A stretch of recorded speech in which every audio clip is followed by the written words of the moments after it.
ఓం నమ శివాయ. హర హర మహాదేవ శంభో శంకర.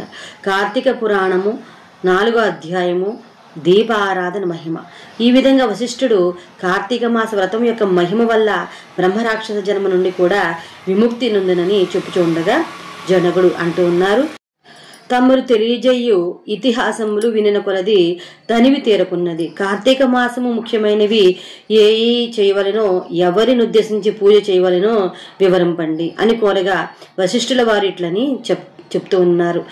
జనక, కార్తీక మాసమందు సర్వ సత్కార్యములను చేయవచ్చును. దీపారాధన మందు అతి ముఖ్యము. దీని వలన మిగుల ఫలము పొందవచ్చును. సూర్యాస్తమయమందు అనగా సంధ్యా చీకటి పడు సమయమున శివకేశవ సన్నిధి గాని ప్రాకారమునందు గాని దీపముంచిన వారు సర్వ పాపములు పోగొట్టుకుని వైకుంఠ ప్రాప్తి నందురు. కార్తీక మందు హరిహరాదుల సన్నిధిలో ఆవు నెతిలో గాని, కొబ్బరి నూనెతో గాని, విప్ప నూనెతో గాని, ఏది దొరకనప్పుడు ఆముదంతో గాని దీపం వెలిగించి ఉంచవలను. దీపారాధన ఏ నూనెతో చేసినను మిగుల పుణ్యాత్ములు గాను భక్తి పరులుగాను నుడియేగాక అష్టేశ్వరులు కలిగి శివ సన్నిధి వెళ్ళుదురు. ఇందు ఒక కథ ఉంది, చెప్తాను వినండి. శత్రుజిత్ కథ. పూర్వము పాంచాల దేశమును పాలించుచు ఉన్న రాజుకు సంతతి లేక అనేక యజ్ఞయాగాదులు చేసి తుదకు విసుగు చెంది తీరమున నిష్ఠతో తపమాచరించుచు ఉండగా అచ్చటకు పితిగడను ఇడిముని పుంగవుడు వచ్చి, పాంచాల రాజా, నీవెందుకింత తపమాచరించుచు ఉన్నావు?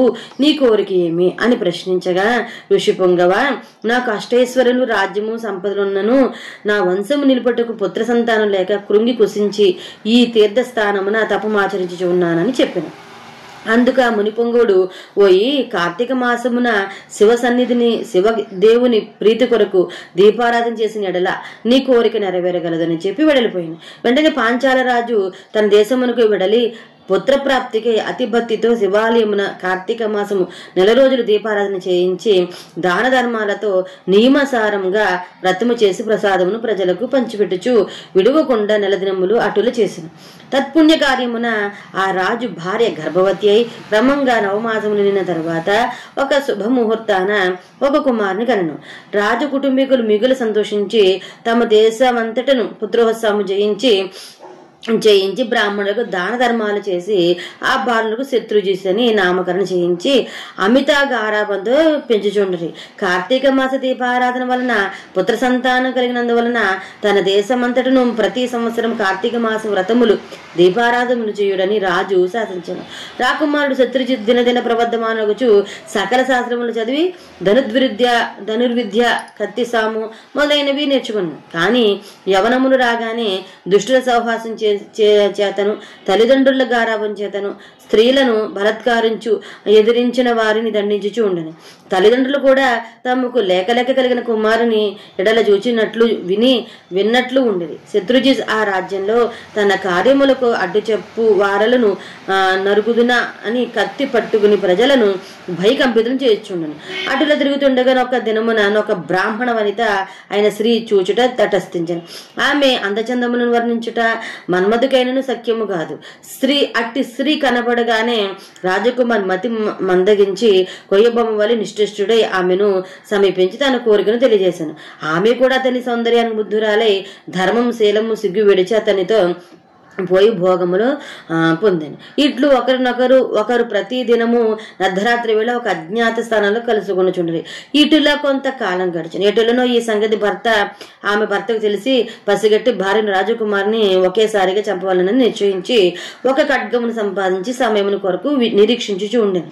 ఇట్లుండగా కార్తీక శుద్ధ పౌర్ణమి రోజున ఆ రాజకుమారుడు ఆమె శివాలను కలుసుకుని వలనని నిర్ణయించుకుని ఎవరికి వారు రహస్య మార్గను బయలుదేరారు. ఈ సంగతి ఎటులో పసిగట్టిన బ్రాహ్మణుడు అంతకు ముందు కత్తితో ఆ సహా బయలుదేరి గర్భగుడిలో దాగి ఉండను. రాకుమారుడు ఆమె గుడిలో కలుసుకున్న సమయాన్ని చీకట్టుగా ఉన్నది, దీపముండినా బాగుండును కదా అని రాజకుమారుడు ఆమె తన పైట చెంగును చించి అక్కడున్న ఆముదపు ప్రమేదలను ముంచి దీపము వెలిగించెను. తర్వాత వారిరువురు మహాదానంతో ఉండగా అదే ఎదనగా ఆమె భర్త తన మొలనున్న కత్తి తీసి ఒక వ్రేటితో తన భార్యను ఆ రాజకుమారుని ఖండించి తను కూడా పొడుచుకొని మరణించింది. వారి పుణ్యము కొలది ఆ రోజు కార్తీక శుద్ధ పౌర్ణమి సోమవారం వలన ఆ రోజు ముగ్గురును చనిపోవటం వలన శివదత్తులు రాకుమారుడు ఆమెను తీసుకుని పోవటను యమదూతలు బ్రాహ్మణుడు తీసుకుని పోటుకు అక్కడకు వచ్చిరి. అంత యమదూతలను చూచి బ్రాహ్మణుడు, ఓ దూతలారా, నన్ను తీసుకుని వెళ్ళేటకు మీరు ఎలా వచ్చినారు? కన్ను మిన్ను తెలియక పశుప్రాయంగా వ్యవహరించిన వారి కొరకు శివదూతలు విమానంలో వచ్చుట ఎలా చిత్రంగా ఉన్నదే అని ప్రశ్నించిన. అంత యమకిమెరలు, ఓ బాపడా, ఎవరెంతటి నీచులైనను ఈ పవిత్ర దినమున కార్తీక పౌర్ణమి సోమవారము దినమున తెలుసో తెలియకో శివాలయంలో శివుని సన్నిధిని దీపం వెలిగించడం వలన అప్పటి వరకు వారు చేసిన పాపపుణ్యమును నన్యు నశించిపోయిన కావున వారిని కైలాసమునకు తీసుకుని పోవట శివదూతలు వచ్చినారు అని చెప్పగా, ఈ సంభాషణ వినిచిన రాజకుమారుడు, అలా ఎన్నటికీ జరగనివ్వను. తప్పొప్పులు ఎలాగున్నప్పటికీ మేము ముగ్గురుము ఒకే సమయంలో ఒకే స్థలంలో మరణించేది కనుక ఆ ఫలము మా అందరికీ వర్తించవలసిందని తాము చేసిన దీపారాధన ఫలంలో కొంత బ్రాహ్మణుకు దానం చేశాను.